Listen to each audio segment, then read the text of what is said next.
Hey, Burns Elementary, it's Miss Melanie here again. I thought a good story to read today would be The Easter Egg by Jan Brett. It's perfect, right? Because Sunday's Easter. And I know a lot of us are bummed because we can't really do much for Easter. I wish I could be home with my family, but it is what it is, right? I'm going to read The Easter Egg, and it's read by permission by G.P. Putnam's Sons Penguin Young Readers Group. Thank you for letting me read this aloud, and please don't sue me. We're just trying to educate our kids. This is The Easter Egg by Jan Brett. I love Jan Brett's illustrations. I'm going to try to show them to you the best I can. Chirrup, chirrup, chirrup, spring is here. Time to start on my first ever Easter egg, Hoppy said. Each year, the bunny who decorated the winning egg got to help the Easter rabbit hide the eggs on Easter morning.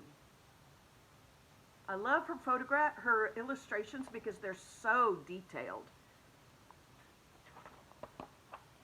Hoppy had been dreaming about being that bunny all year long. Now it was time to get started. Everywhere Hoppy looked, rabbits were working on dazzling eggs. I need an amazing idea, he thought. Hoppy spotted Flora Bunny planting spring wildflowers in her eggs. The Easter rabbit will love those colorful flowers, he thought, and he started picking flowers for his egg. Here's a basket for your flowers, Hoppy, Flora said. You can see her planning in there. That's a good idea. Chomp, chomp, scrape, scrape. Hoppy spied Buster Birch carving a magnificent wooden egg. I wish I had some wood for my egg, he wished out loud. Here you go, Hoppy, Buster Birch said, and he put a smooth, round piece of wood in Hoppy's basket. Thank you, Buster, said Hoppy.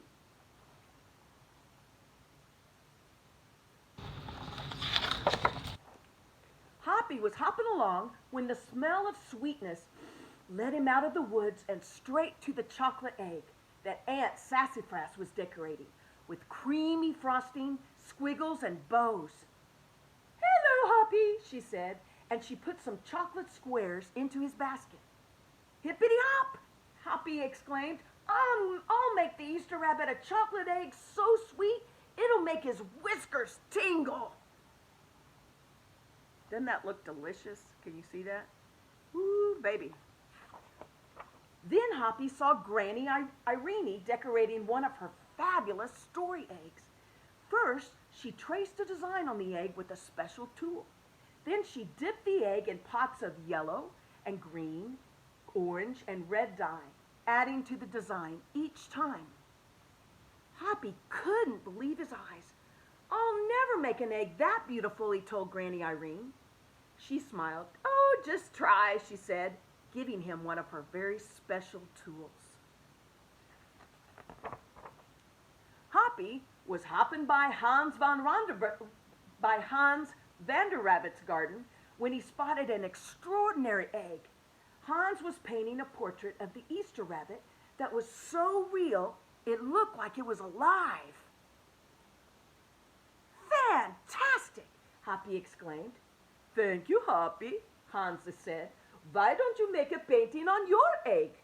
He gave Hoppy pots of paint and a fine brush. As Hoppy bounced along, a loud boing nearly knocked him off his feet. It was a whirling, twirling mechanical egg. Whoa, said Hoppy. That's an unusual egg. Would you like to make one? Roberto said. Hoppy tried hard, but the harder he tried, the more parts and pieces piled up all around him. Thank you, Roberto, he sighed. But I think I'd better make the egg that's just right for me.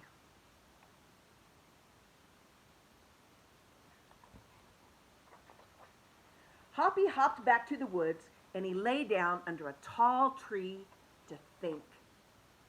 Making a beautiful egg is harder than I imagined, he thought. I guess I don't have to win, but I just want to make an egg that I'm proud of.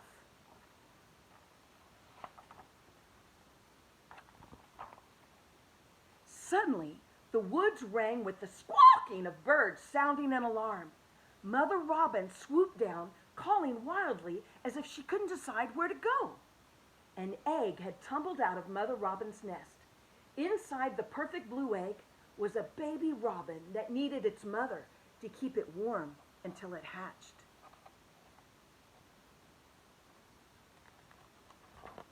Hoppy knew what he had to do. He sat down carefully and he covered that blue egg with his soft, warm fur. "I'll take care of you the best I can," he whispered.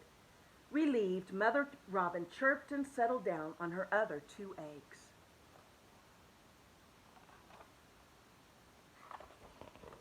Hoppy never left that robin's egg.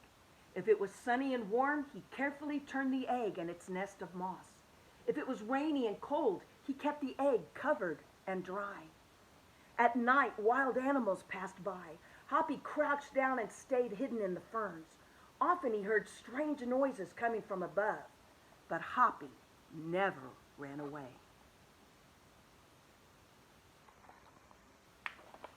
Every day the rabbits worked on their eggs.